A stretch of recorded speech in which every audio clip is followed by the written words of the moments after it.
ओम नमो भगवते वासुदेवाय नमः। कल की कथा में आपने भरत चरित्र, सूर्य नारायण की महिमा, भरत जी का मृग के मोह में फंसकर मृग योनि में जन्म लेना तथा भरत जी का ब्राह्मण कुल में जड़ भरत के रूप में जन्म लेने की कथा सुनी थी। आज की कथा में हम राजा रहुगढ़ को भरत जी ने जो उपदेश दिया था उसकी कथा का श्रवण करेंगे तथा साथ ही साथ भारतवंशी राजाओं, भारतवर्ष के उपास्य देवों, सप्तखंड पृथ्वी, ग्रहों की स्थिति, सप्त पाताल लोकों एवं नरक लोकों का उल्लेख करेंगे। किसी एक समय सिंधु देश का राजा रहुगढ़ कपिल मुनि के पास ब्रह्म ज्ञान प्राप्त करने के लिए गया। तत्व ज्ञान की विद्या प्राप्त करने के लिए वे पालकी में बैठकर कपिल ऋषि के आश्रम की ओर जाने लगे। पालकी उठाकर चलने वाले सेवकों में से एक कहीं भाग गया तो राजा ने कहा कि जो भी मिले उसे पकड़ लाओ। वैष्णव जन भगवत इच्छा से ही जीते हैं, ज्ञानी प्रारब्ध कर्म भुगतने की इच्छा से जीते हैं। ज्ञानी जन अनिच्छा से प्रारब्ध को देखते हैं तो वैष्णव जन इसमें भगवत इच्छा के दर्शन करते हैं। साधक के लिए स्पष्ट आज्ञा है कि चार हाथ के आगे दृष्टि न चली जाए। दृष्टि के चंचल होने से मन भी चंचल हो जाता है। राजसेवक पालकी उठाने के लिए जड़ भरत को पकड़ लाए कि ये तगड़ा है अतः ठीक से काम करेगा। उन्होंने पालकी उठाई। आज तक कई बार स्वयं ही जो पालकी में बैठे थे वे ही आज पालकी उठा रहे थे। यही उनका प्रारब्ध था। प्रारब्ध भुगतना ही पड़ता है। अंतिम जन्म होने पर भी पालकी उठानी पड़ी। भरत जी नीचे देखते हुए चल रहे हैं कि कहीं मुझसे किसी जीव की हत्या ना हो जाए। उन्हें तो प्रत्येक जीव में भगवान के दर्शन होते हैं। भरत जी सोचते हैं कि अब मेरा कुछ ही प्रारब्ध रह गया है, मरेगा तो मेरा शरीर ही, मैं तो नारायण से मिल जाऊंगा। मुझे सावधान रहना है।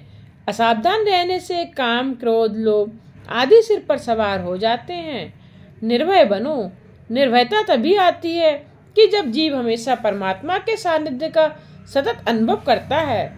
भरत जी रास्ते में भी प्रभु को मनाते चलते हैं। मन को शुद्ध करने के लिए भरत जी की आतुरता बढ़ाकर भगवान अदृश्य हो गए। भगवान के दर्शन होने पर भरत जी व्याकुल हो जाते हैं और रोने लगते हैं। मुझे जगत में भटकना नहीं है नाथ, मुझे कब अपनी शरण में लोगे? मेरा प्रारब्ध कब समाप्त होगा? अब भी मुझे परमात्मा के दर्शन क्यों नहीं होते? इन विचारों से वे रोते हैं। रास्ते में चींटी दिख पड़ती है तो भरत जी कूद जाते हैं।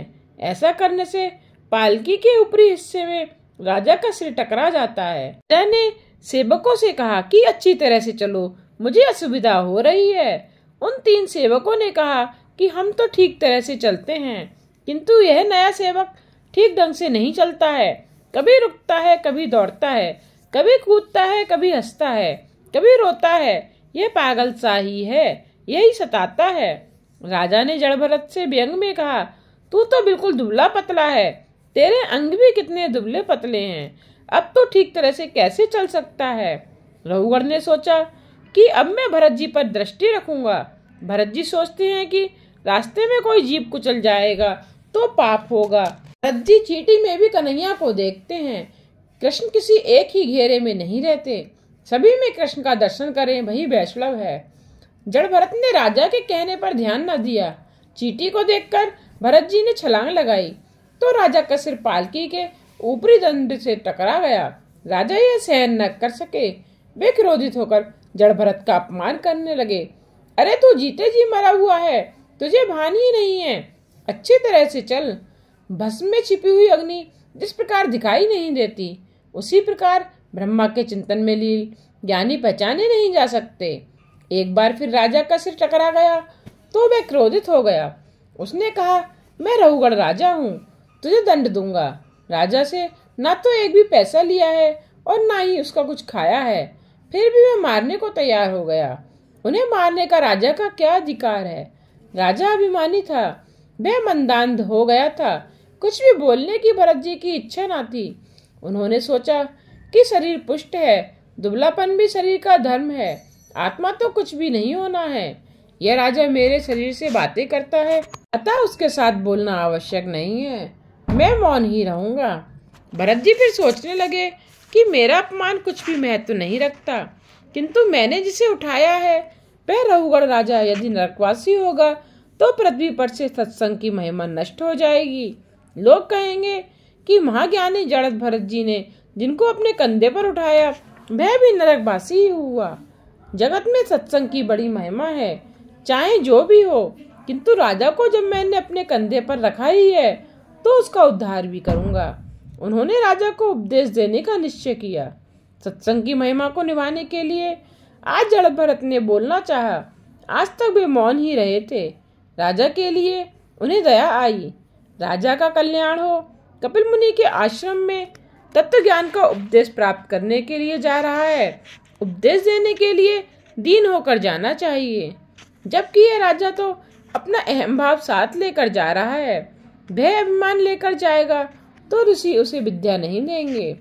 आज से उसे अधिकारी बनाऊंगा। रहुगढ़ राजा भाग्यशाली है। भागवत के संत मितभाषी होते हैं। सुदामा भी बहुत कम बोलते थे। मौन रहने से माया का बंधन कटता है।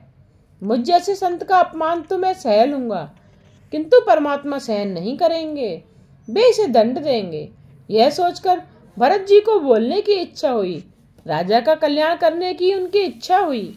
बोले तो ऐसा बोले कि सुनने वाले का कल्याण हो। भरत जी कहने लगे, हे राजन, यह सत्य है कि मैं पुष्ट नहीं हूँ, पर तुम्हारे कथन से ना तो मेरी निंदा हुई है और ना ही उपहास। मोटापन या दुबलापन तो शरीर का धर्म है, इससे आत्मा का कोई संबंध नहीं है। हे राजन, मैं जीते जी मरा हुआ हूँ। ऐसा जो तुमने कहा है वह भी सच ही है, क्योंकि सारा जगत ही जीते जी मृत सा ही होता है। यह पालकी भी मरी हुई है और उसमें बैठे हुए तुम भी जीते होने पर भी मरे हुए ही हो। सभी विकारी वस्तुओं का आदि और अंत होता ही है। जो जन्मे हैं उन सभी को मरना ही है। हे राजन, तुम भी मरे हुए से ही हो। यह शरीर सबके समान ही है। आत्मा और शरीर के धर्म भिन्न हैं। आत्मा निर्लेप है। आत्मा मन की दृष्टा है, साक्षी है। ज्ञानी पुरुष ईश्वर के सिवा अन्य किसी वस्तु या व्यक्ति को सत्य नहीं मानते। सभी जीवों में परमात्मा विद्यमान है। फिर इसमें कौन राजा है और कौन सेवक? व्यवहारिक दृष्टि से ये भेद हैं, अन्यथा तात्विक दृष्टि से तो मैं और तुम एक ही हैं। राजन, केवल ईश्वर ही सत्य है। तुमने जो मुझसे कहा कि तुम मुझे मारोगे, तो बताओ कि शरीर को मारने से मेरी चाल तो नहीं बदल जाएगी। शरीर की पिटाई होने पर भी मैं सुखी या दुखी नहीं होता। ये सब तो शरीर के धर्म हैं। शरीर को शक्ति देता है मन और मन को शक्ति देती है बुद्धि। बुद्धि को चेतना देने वाली है आत्मा अर्थात मैं। शरीर के धर्म मुझे प्रभावित नहीं कर सकते। राजन, मैं इस प्रकार इसलिए चल रहा हूँ कि चींटी आदि मेरे पांव तले आकर कहीं को चल ना जाए, चलते हुए मुझसे कहीं पाप ना हो जाए, ऐसा सोचकर ही मैं छलांग मारता हूँ। मेरे श्री कृष्ण सभी जगह विराजमान हैं। इन चींटियों में भी परमात्मा है। मैं चींटियों तथा अन्य जीव जंतुओं का ख्याल करता हुआ चलता हूँ कि कहीं ये कुचल ना जाएं। चींटी में भी ईश्वर है, ऐसा मानकर मैं अपने कृष्ण का चिंतन करता हुआ चलता हूँ। अतः मेरी चाल तो ऐसी ही रहेगी। जड़ भरत के ऐसे विद्वतापूर्ण वचन सुनकर राजा ने सोचा, ना ना, यह पागल नहीं, यह तो कोई सन्यासी परमहंस है। यह ज्ञानी महात्मा है। लगता है यह कोई अवधूत संत है। वेदांत के कठिन सिद्धांत बता रहे हैं कि इनकी ब्रह्मनिष्ठा अलौकिक है। मैंने इसका अपमान करके बहुत बड़ी क्षति कर दी है। यह सोचकर चलती हुई पालकी से राजा कूद पड़ा। जो मारने के लिए तैयार हो गया था वही राजा अब बंधन कर रहा था। भरत जी तो निर्विकारी हैं। रहुगढ़ द्वारा अपमान होने पर और सम्मान होने पर अर्थात दोनों ही अवस्थाओं में वे समस्थिति में थे। न क्रोध, न दुख, न सुख। संत की परीक्षा उसकी मनोवृत्ति से होती है, वस्त्रों से नहीं। सम्मान या अपमान होने पर भी वही समता। मानापमान से संत की वृत्ति सम ही रहती है। वेद द्वारा संत होना सरल है, हृदय से संत होना बड़ा कठिन है। रहुगढ़ ने क्षमा याचना की। वह बोला कि आपके अपमान करने वालों का कल्याण कभी नहीं होगा। राजा रहुगढ़ ने पूछा, यह सांसारिक व्यवहार तो सत्य है, इसे हम मिथ्या कैसे कहें? यदि वस्तु असत्य हो तो उसमें कोई भी क्रिया नहीं हो सकेगी। जिस प्रकार की मिथ्या घट से जल लाना शक्य नहीं है। आगे राजा ने पूछा, आपने कहा कि शरीर को जो दुख होता है वह आत्मा को नहीं होता, परंतु मैं तो मानता हूँ कि शरीर को कष्ट होने पर आत्मा को भी कष्ट होता है। इसका कारण यह है कि इस शरीर का संबंध इंद्रियों के साथ है, इंद्रियों का संबंध मन के साथ है, मन का संबंध बुद्धि के साथ है और बुद्धि का संबंध आत्मा के साथ है। अतः जो दुख शरीर को होता है वह आत्मा को भी होगा ही। चूल्हे पर बर्तन में दूध हो और दूध में चावल हो तो चूल्हे को अग्नि से पारस्परिक संबंध के कारण दूध में पड़े हुए चावल पक जाते हैं, तो शरीर को होने वाला दुख आत्मा को भी होना चाहिए। जड़ भरत जी ने कहा, राजन यह मिथ्या है, आत्मा निर्लेप है। अग्नि पर रखे हुए बर्तन के दूध में पड़े हुए चावल तो पकते हैं, किंतु दूध में यदि पत्थर डाले जाएं तो वे नहीं पकेंगे, क्योंकि वे निर्लेप हैं। आत्मा तो सर्वश्रेष्ठ और निर्लेप है। संसार तो मन की केवल कल्पना है। राजन, मन की विकृति होने पर जीवन भी विकृत हो जाता है। अतः मन यदि सुधर जाए तो आत्मा को मुक्ति मिलेगी। एक बार मेरा मन मृग बाल में फंस गया तो मुझे भी मृग योनि में जन्म लेना पड़ा। अतः अब मैं सावधान हो गया हूँ। राजन, यह उपदेश व्यवहारिक मन का है। माता को अपनी संतान का बोझ नहीं सालता, क्योंकि वहाँ मन की ममता काम कर रही है। माता को अपना पुत्र फूल सा लगता है, दूसरों का पुत्र वजनदार। अपना पुत्र वजनदार होने पर भी माता को फूल सा लगता है, जबकि दूसरों के पुत्र का वजन बोझ सा लगता है। उसका कारण मन है। मन कहता है कि यह अपना है और यह पराया। राजन, ये सब तो मन के धर्म है, ये सब तो मन के ही खेल हैं। मन के खेल के कारण ही मुझे कभी मृग होना पड़ा था। मन के सुधरने पर ही जगत सुधरता है। मन मृग बाल में फंस गया था, अतः मुझे पशु बनना पड़ा था। राजन, तू तो केवल कच्छप देश का ही राजा है, मैं तो भरतखंड का राजा था, फिर भी मेरी दुर्दशा हुई थी। विषयासक्त मन जीवन को सांसारिक संकट में फंसाता है और मन ही विषय रहित होने पर जीव को शांतिमय मोक्ष पद की प्राप्ति कराता है। जीव के सांसारिक बंधन का कारण रूप जीव ही है और वही मन के मोक्ष का कारण रूप भी है। मनुष्य का मन जो विषयासक्त हो जाए तो सांसारिक दुखदाता बन जाता है। वही मन विषयासक्त होने के बदले यदि ईश्वर भजन में लीन हो जाए तो मोक्षदाता बन जाता है। विषयों का चिंतन करता हुआ मन उसमें फंस जाता है तो उसका बंधन आत्मा अपने में मान लेती है, स्वयं पर आरोपित कर लेती है। यह सब मन की ही दुष्टता है। अतः मन को परमात्मा में स्थिर करो। तुम अपने मन को दंड दोगे तो यमराज तुम्हें दंड नहीं देंगे। जिस दिन जीव असत्य बोले उस दिन उपवास करो। जिस दिन कुछ पाप हो जावे उस दिन माला अधिक फेरो। भरत जी कहते हैं, राजन, तुम मुझसे पूछते हो कि मैं कौन हूँ, किंतु तुम स्वयं से ही पूछो कि तुम कौन हो। तुम शुद्ध आत्मा हो। जागृत, स्वप्न और सुसुप्ति, इन तीनों अवस्थाओं का साक्षी आत्मा है। राजन, ज्ञानी जगत को सत्य नहीं मानते, संसार को भी मन कल्पित मानते हैं। जगत स्वप्न जैसा है। जिस प्रकार स्वप्न मिथ्या होने पर भी मनुष्य को रुलाता है, उसी प्रकार यह मिथ्या जगत भी मनुष्य को, जीव को रुलाता है। मान लो कि एक मनुष्य सोया हुआ है। वह सपने में देखता है कि एक भयानक शेर हमला करने वाला है, तो वह मनुष्य डर जाता है कि शेर मुझे खा जाएगा। ऐसा सोचकर वह चिल्लाने और रोने लगता है। उसकी नींद उड़ जाती है। जागने पर वह देखता है कि वह तो सपना था और सपने के शेर से ही वह डर गया था, किंतु स्वप्न असत्य है। यह बात मनुष्य की समझ में कब आती है? केवल तब कि जब वह जाग जाता है। कौन सा व्यक्ति जागा हुआ है? विषयों में से जिसका मन हट गया है, छूट गया है, वही जागा हुआ है। इसीलिए तो तुलसीदास जी ने भी कहा है, जानिए तबहि जीव जग जागा, जब सब विषय विलास विरागा। राजन, इसीलिए तो मैं कहता हूँ कि ये सब तो मन के खेल हैं। मन को शुद्ध करने के लिए संतों का समागमन करो। महापुरुषों की सेवा से ब्रह्मा की प्राप्ति होती है। राजन, सत्संग के बिना ज्ञान प्राप्त नहीं होता। अपने स्वरूप का परिपूर्ण ज्ञान ही एक सत्य वस्तु है। एक ब्रह्मा ही सत्य है।